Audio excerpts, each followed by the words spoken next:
Hello students, welcome back to Abhishek Tripathi biology. हम लोग discuss कर रहे हैं principle of inheritance and variation chapter. इस चैप्टर में अब हम लोग पहुंच चुके हैं लेक्चर नंबर 7 पे और हम डिस्कस करने वाले हैं लॉ ऑफ इंडिपेंडेंट असॉर्टमेंट। याद रखिए, डायहाइब्रिड क्रॉस कंप्लीट किया है, क्वेश्चंस कंप्लीट कर लिए हैं और अब डायहाइब्रिड क्रॉस में बेस्ड एक लॉ है जो हमें डिस्कस करना है। याद होगा आपको, मेंडल ने जो दो पहले लॉ दिए थे on the basis of monohybrid cross, वो थे law of dominance and law of segregation. दोनों हमने डिस्कस कर लिए थे। अब आते हैं मेंडल के थर्ड लॉ पे, which is law of independent assortment. एक बार देखिए इसका स्टेटमेंट क्या है। When two true breeding when two true breeding individuals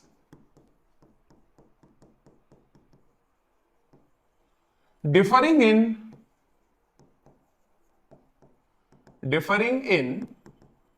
two contrasting characters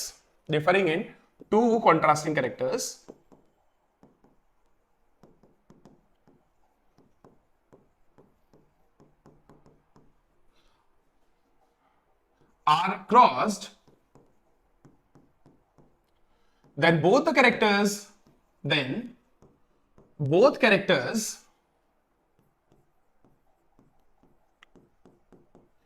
assort independent of each other at the time of gamete formation.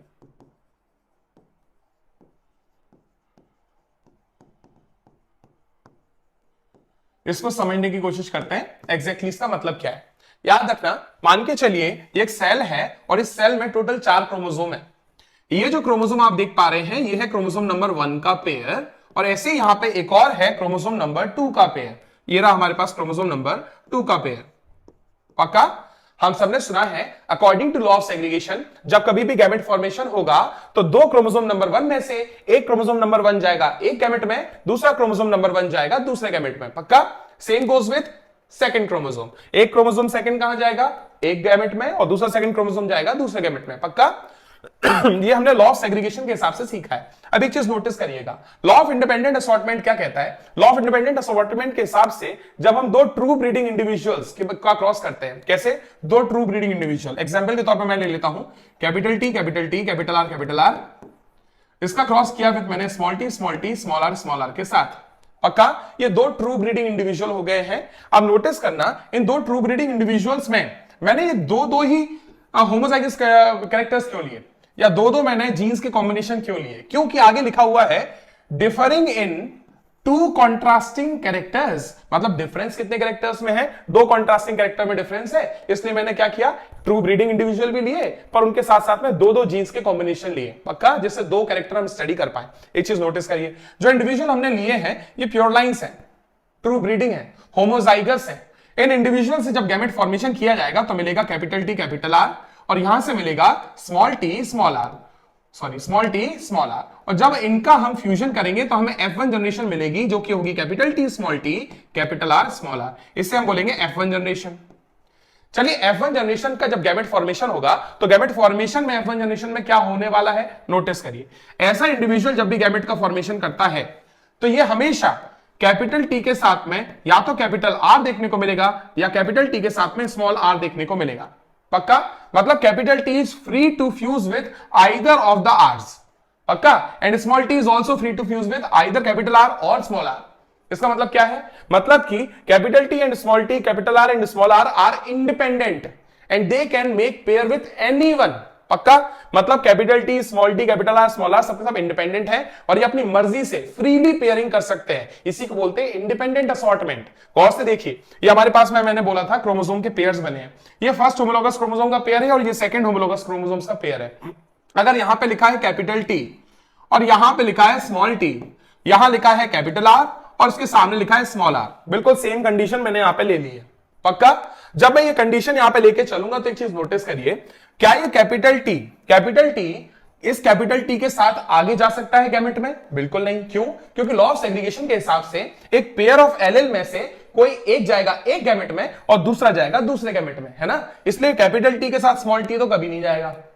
और capital R के साथ small are भी नहीं जाएगा। क्यों? Again according to law of segregation. पर capital T capital R के साथ जा सकता है, बिल्कुल जा सकता है। क्यों? Because capital T is independent. तो नोटिस करो, capital T can pair with capital R और capital T can also pair with small R. एक और चीज देखिए, small T is also independent, it can also pair with small R और it can pair with capital R. तो मतलब law of independent assortment के हिसाब से जब दो डिफरेंट क्रोमोसोम्स पर जो एलिल्स प्रेजेंट होते हैं, ये एलिल्स जो है ये इंडिपेंडेंटली कंबाइन करके न्यू कॉम्बिनेशंस का फॉर्मेशन कर सकते हैं। मतलब capital T and small T are independent and they can pair with, capital T can pair with either capital R और small R, and also small t is independent and it can also pair with capital R और small r। तो अगर हम इनकी independent pairing करवाएं, इनको independently assort करवा के देखें तो हमें क्या मिलेगा? तो इनके इंडिपेंडेंट असॉर्टमेंट से हमें मिलेगा, देखिए कैपिटल टी इंडिपेंडेंट असॉर्टमेंट करेगा और फ्यूज कर सकता है कैपिटल आर के साथ, तो एक गैमेट में हमें मिलेगा कैपिटल टी कैपिटल आर। या फिर कैपिटल टी फ्यूज कर सकता था स्मॉल आर के साथ और हमें मिलता कैपिटल टी के साथ स्मॉल आर। ये दो तो इंडिपेंडेंट असॉर्टमेंट्स हमें देखने को मिल गए कैपिटल टी के। थर्ड कंडीशन, स्मॉल टी की अगर मैं बात करूं, small T can fuse with either small R और small T can fuse with either capital R. लो भाई, तो क्या small T small are, small T capital R. Notice करिए, टोटल 4 टाइप के गैमेट का यहां पे फॉर्मेशन हुआ है। आपको याद होगा नॉर्मल और ट्रेडिशनल मेथड से जब हम कभी गैमेट बनाते थे तो गैमेट 4 टाइप के बनते थे। ऐसे इंडिविजुअल के गैमेट कितने टाइप के बनते थे? 4 टाइप के। कौन कौन से? Capital T capital R, capital T small are, small T capital R और स्मॉल टी स्मॉल आर। यही 4 gamete, same to same 4 gamete law of independent assortment की वजह से बनते हैं। तो जब कभी भी हम कहते हैं कि एक ऐसा इंडिविजुअल, एक ऐसा हेट्रोजाइगस इंडिविजुअल ये 4 पॉसिबल टाइप के गैमेट बना सकता है, तो ये हम कब कह पाते हैं और क्यों कह पाते हैं? ये हम कह पाते हैं because of law of independent assortment. पक्का? पर एक चीज देखिए, लॉ ऑफ इंडिपेंडेंट असॉर्टमेंट में एक बड़ा सा एक्सेप्शन आता है जिसके बारे में आपको पता होना चाहिए। मान के चलिए वो सेम कंडीशन में एक बार फिर से आपको बताने की कोशिश करता हूं। सेम कंडीशन देखिएगा, ये देखिए, मान लीजिए मेरे पास एक सेल है, सेल में फर्स्ट क्रोमोसोम का पेयर ये रहा, सेकंड क्रोमोसोम का पेयर ये रहा। यहां फर्स्ट क्रोमोसोम पे लिखा है कैपिटल टी, यहां पे फर्स्ट क्रोमोसोम के पेयर पे लिखा है स्मॉल टी। पक्का? ऐसे ही यहां पे बिल्कुल पास पे क्रोमोसोम नंबर 1 के ही पास क्या मिल रहा है? कैपिटल आर, और उसके एग्जैक्टली सामने मिल रहा है स्मॉल आर। अब इस कंडीशन को जब आप देखते हो तो इस कंडीशन में हमें एक चीज अच्छे से पता है कि जब कभी भी लॉ ऑफ सेग्रीगेशन अप्लाई होगा तो एक क्रोमोसोम, ये वाला क्रोमोसोम जाएगा एक गैमेट में, और इस गैमेट में जब ये क्रोमोसोम जाएगा तो अपने साथ क्या लेके जाएगा? कैपिटल टी और कैपिटल आर लेके जाएगा। पक्की बात है। और ये दूसरा क्रोमोसोम जाएगा दूसरे गैमेट में, और उस गैमेट में जो क्रोमोसोम जाएगा उस साथ में क्या लेके जाएगा? स्मॉल टी और स्मॉल आर। तो मतलब एक चीज हमें समझ में आ गई कि यहां पे एक चीज अप्लाई नहीं हो पा रही है। क्या अप्लाई नहीं हो पा रहा है? Law of independent assortment apply नहीं हो पा रहा है। जबकि नोटिस करिए, हमने यहां भी कितने कैरेक्टर्स चूज किए, कितने जीन चूज किए हैं? 2 जीन चूज किए हैं। एक जीन है टी और एक जीन है आर। तो हमने 2 जीन चूज किए थे पहले भी और 2 जीन चूज किए अभी भी, पर तब बन रहे थे 4 गैमेट और अब बन रहे हैं सिर्फ 2 टाइप के गैमेट। ऐसा क्यों? तो आपको याद रखना है, this is all because of linkage. Notice करिए, पीछे जब हमने डिस्कशन किया था, यहां पे जो जीन्स हमने डिस्कस किए थे वो सेपरेट क्रोमोसोम पर प्रेजेंट थे, और जब 2 जीन्स डिफरेंट क्रोमोसोम पर प्रेजेंट है तो इन्हें बोलते हैं अनलिंक्ड जीन्स। क्या बोलते हैं इनको? अनलिंक्ड जीन्स बोलते हैं। तो ये जो जीन्स आपको दिख रहे हैं, यहां पे कैसा कॉम्बिनेशन दिख रहा है? This is combination of unlinked genes. तो यहां पे जीन्स में दोस्ती नहीं है, इसलिए ये दोनों दूर हैं। तो जब भी कभी 2 लोगों में दूरियां बढ़ जाती हैं तो उनको आसानी से अलग किया जा सकता है। समझ रहे हो ना? जब 2 लोग बहुत ज्यादा दूर रहते हैं एक दूसरे से तो उनमें बॉन्डिंग बहुत अच्छी नहीं रह पाती। एक चीज नोटिस करिए, यहां पे अगर कंडीशन की बात करें तो यहां पे एक ही क्रोमोसोम पे दोनों जीन्स प्रेजेंट है, टी जीन भी है, आर जीन भी है। ऐसी कंडीशन को बोलते हैं लिंकेज। क्या बोलते हैं इसको? हम लिंकेज बोलते हैं। वो भी कैसा? टाइट लिंकेज बोलते हैं इसको। और टाइट लिंकेज के केस में इन दोनों के बीच में दूरियां ज्यादा नहीं है, ये रोज बात करते हैं। तो जिनके बीच में दूरियां कम हैं वो क्या शो करते हैं? लिंकेज शो करते हैं, और उनको अलग करना पॉसिबल नहीं है। तो याद रखिए, लॉ ऑफ इंडिपेंडेंट असॉर्टमेंट के हिसाब से हर एक एलिल इंडिपेंडेंट है और इंडिपेंडेंट कॉम्बिनेशंस बना सकता है at the time of gamete formation. पर लिंकेज जब भी आ जाएगा, जब कभी भी लिंकेज आएगा तो ये लोग अपने इंडिपेंडेंस को भूलकर एक दूसरे के साथ रहने की कोशिश करेंगे और जो मल्टीपल टाइप के गैमेट है वो नहीं बनेंगे। तो कुछ फिक्स्ड कॉम्बिनेशंस आपको देखने को मिलेगा इन द गैमेट। इससे हमें एक चीज पता चलती है जो आपको याद रखनी है। याद रखिएगा, linkage is exception to law of independent assortment.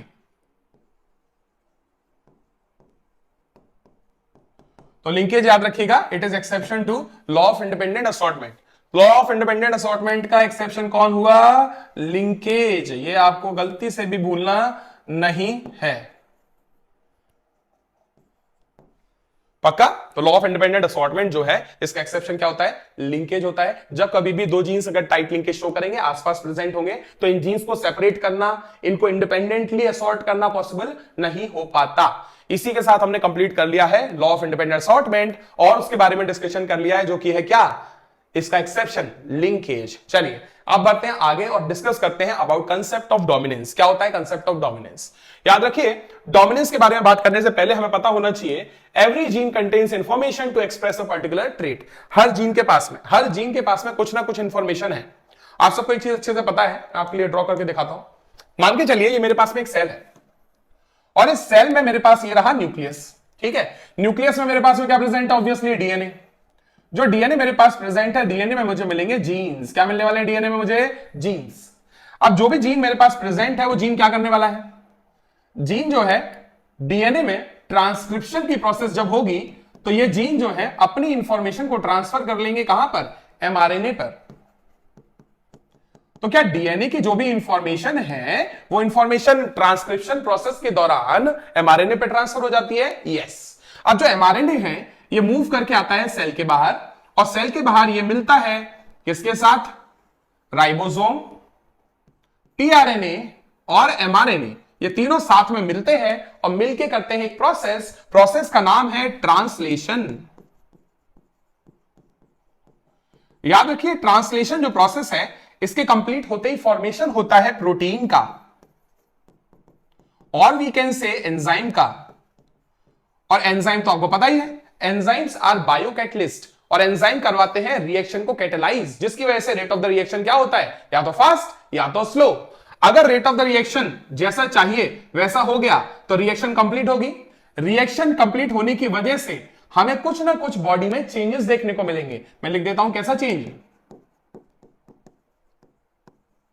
Physiological change. तो नोटिस करिए, बड़ी मुश्किल बात नहीं, बहुत आसान सा फंडा है। मैंने कहा हमारे पास एक सेल है, सेल में डीएनए है, डीएनए अपनी इंफॉर्मेशन देता है एमआरएनए को, एमआरएनए राइबोसोम और टीआरएनए की हेल्प से बनाता है प्रोटीन, और प्रोटीन को हम एंजाइम भी बोल रहे हैं यहां पे। यही एंजाइम आगे जाके कुछ रिएक्शन करवाएगा और उन रिएक्शन का असर हमारी बॉडी पे दिखाई देगा। पक्की बात है? मतलब हर जीन जो है, डीएनए का हर एक फंक्शनल सेगमेंट जिसे हम जीन बोलते हैं, वो हमारी बॉडी में कोई ना कोई चेंज दिखाता है। पर जो भी चेंज हमारी बॉडी में दिखेगा, उसके लिए कौन रिस्पॉन्सिबल है? कोई ना कोई एंजाइम बनाना जरूरी है। पक्का?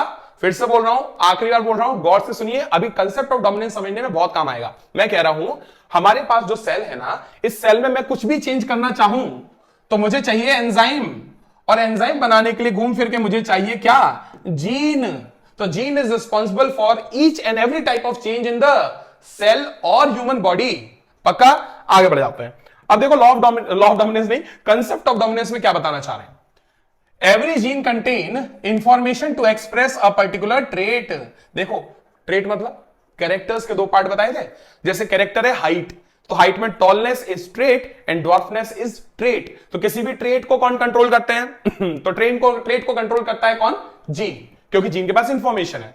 यहां लिखा है, in heterozygotes there are two type of alleles. Heterozygous individual मतलब कैपिटल टी स्मॉल टी की अगर मैं बात करूं, तो यहां लिखा है there are two type of alleles. कितने टाइप के एलिल है? दो। एक ऑब्वियसली है डोमिनेंट एलिल और एक है recessive allele. Unmodified allele normal of functioning, अच्छा normal functioning allele, it is generally dominant and represents original phenotype. Second है मॉडिफाइड एलिल। चलो एक चीज हमें पता चल गई, हमेशा एक चीज याद रखिए, अगर हम हेट्रोजाइगस कंडीशन की बात करते हैं, हेट्रोजाइगस कंडीशन मतलब कैपिटल टी के साथ में स्मॉल टी, तो इसमें यह होगा डोमिनेंट एलिल। आपको पहले भी बताया, डोमिनेंट एलिल हमेशा कैपिटल लेटर से रिप्रेजेंट किया जाता है, डोमिनेंट एलिल। और डोमिनेंट एलील को ये लोग प्यार से, एनसीईआरटी ने बड़े प्यार से डोमिनेंट एलील को बोला है unmodified allele.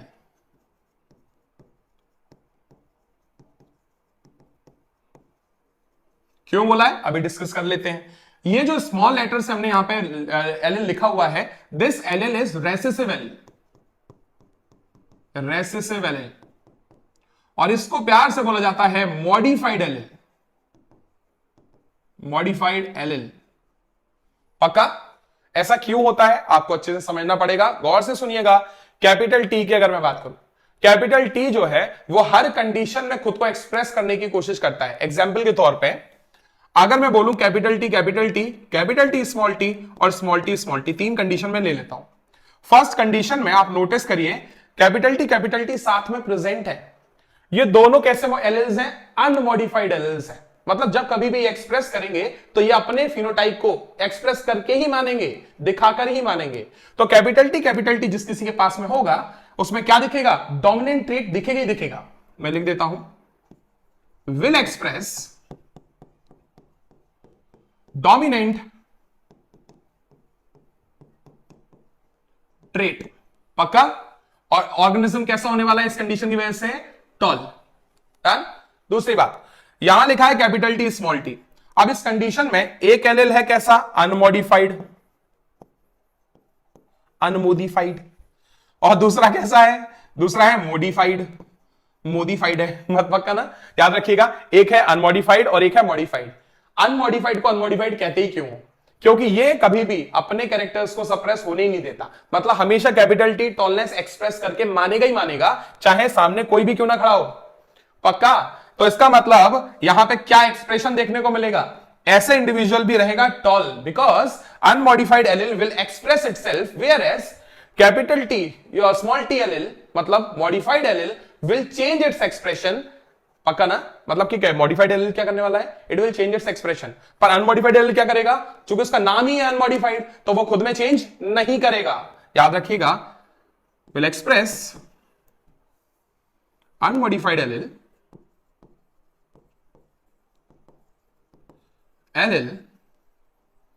will express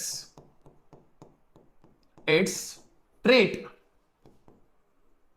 that is tall, and modified allele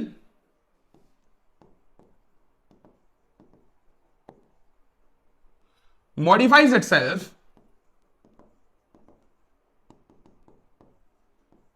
and suppress its expression, suppress its expression। पक्का? एक और चीज देखिए, थर्ड कंडीशन की अगर हम बात करें, यहां पे आपको दोनों एलिल्स कैसे दिख रहे हैं? मॉडिफाइड। जब कभी भी मॉडिफाइड एलिल्स साथ में होंगे, होमोजाइगस कंडीशन में होंगे, तो ये खुद को एक्सप्रेस करेंगे। मैं लिख देता हूं बोथ, या ऐसा लिख देते हैं, व्हेन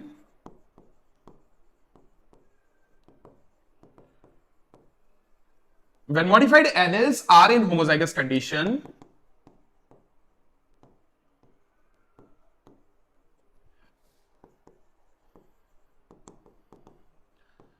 they usually expresses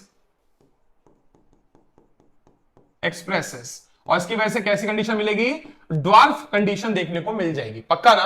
तो अपन एक चीज समझ में आ गई हमको, क्या समझ में आ गया है? जब कभी भी दो अनमॉडिफाइड एलिल साथ में होंगे, जैसे कि कैपिटल टी, तो इस कंडीशन को बोलेंगे होमोजाइगस जीन पेयर। जब कभी भी एक अनमॉडिफाइड और एक मॉडिफाइड साथ में होगा तो ऐसी कंडीशन को बोलते हैं capital T and small T, और इस कंडीशन को बोलेंगे heterozygous gene pair. Third condition modified मतलब स्मॉल टी, जब कभी दोनों साथ में होंगे तो उसको बोलेंगे होमोजाइगस जीन पेयर। पर याद रखिए ये होमोजाइगस रेसेसिव जीन पेयर है। तो कंसेप्ट ऑफ डोमिनेंस के हिसाब से क्या पता चला?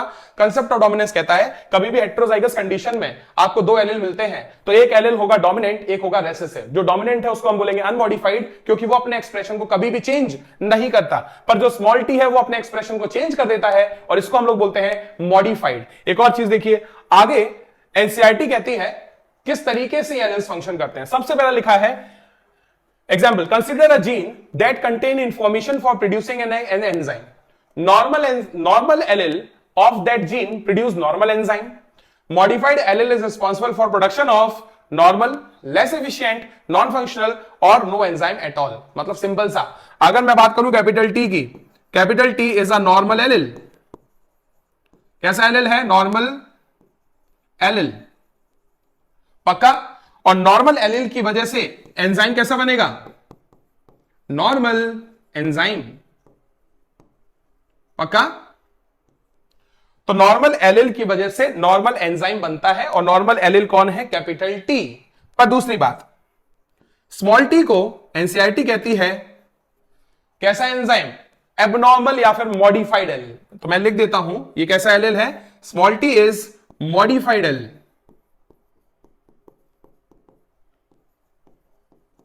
और याद रखिए ये मॉडिफाइड एलिल 3 कंडीशन शो करता है, या मोस्टली 2 कंडीशन शो करता है। पहली कंडीशन, नॉर्मल या फिर लेस एफिशिएंट एंजाइम बनाएगा। याद रखिएगा स्मॉल टी वाली कंडीशन में दे प्रोड्यूस नॉर्मल और less efficient enzyme, less efficient enzyme. तो या तो नॉर्मल एंजाइम बनाएंगे या फिर कम एंजाइम का फॉर्मेशन करेंगे, कम फंक्शनल एंजाइम का फॉर्मेशन करेंगे। कौन? स्मॉल टी मॉडिफाइड एलिल, पक्का। तो मॉडिफाइड एलिल अनमॉडिफाइड एलिल की तरह नहीं है। अनमॉडिफाइड एलिल जो कि कैपिटल टी है, ये हमेशा नॉर्मल एंजाइम्स का फॉर्मेशन करता है। पर अगर मैं बात करूं मॉडिफाइड एलिल की, तो मॉडिफाइड एलिल किस तरीके क्या करता है? या तो ये नॉर्मल या फिर लेस एफिशिएंट एंजाइम का फॉर्मेशन करता है। एक और चीज नोटिस करिए, यहां पे लिखा है नॉन फंक्शनल एंजाइम और no enzyme at all. Second condition है नॉन फंक्शनल और नो एंजाइम। यह कैसी कंडीशन होती है? यह कंडीशन तब आएगी जब या तो कैपिटल टी के साथ में स्मॉल टी आएगा, या फिर कैपिटल टी कंडीशन आएगी। मतलब मोस्टली देखा जाए तो नॉन फंक्शनल एंजाइम या फिर नो एंजाइम की कंडीशन कब आएगी? हेट्रोजाइगस कंडीशन में। ऐसी कंडीशन में capital T will produce normal enzyme. Capital T क्या बना देगा? Normal enzyme. और स्मॉल टी फेल कर जाएगा, and small T fails to show its trait. मतलब एक एबनॉर्मल एंजाइम बनाने के साथ साथ स्मॉल टी अपने ट्रेट को एक्सप्रेस नहीं कर पाएगा। इसी के साथ हमने कंप्लीट कर लिया है कंसेप्ट ऑफ डोमिनेंस। काफी इजी टॉपिक है, पर हां एनसीईआरटी से एक बार रीड जरूर कर लेना। इसी के साथ हम इस टॉपिक को खत्म करते हैं, लेक्चर को खत्म करते हैं। आई होप आपको समझ में आया होगा। एक चीज याद रखिए, यहां डिस्क्रिप्शन लिंक जो नीचे है उसमें आपको टेलीग्राम की लिंक दी गई है, उसको क्लिक करिए, टेलीग्राम के चैनल को ज्वाइन कर लीजिए। वहां पे सारे अपडेट मैं आपको देता हूं, साथ ही साथ इसके नोट्स भी आपको मिल जाएंगे। चलिए यहीं पे लेक्चर को खत्म करेंगे। Thank you so much, bye bye.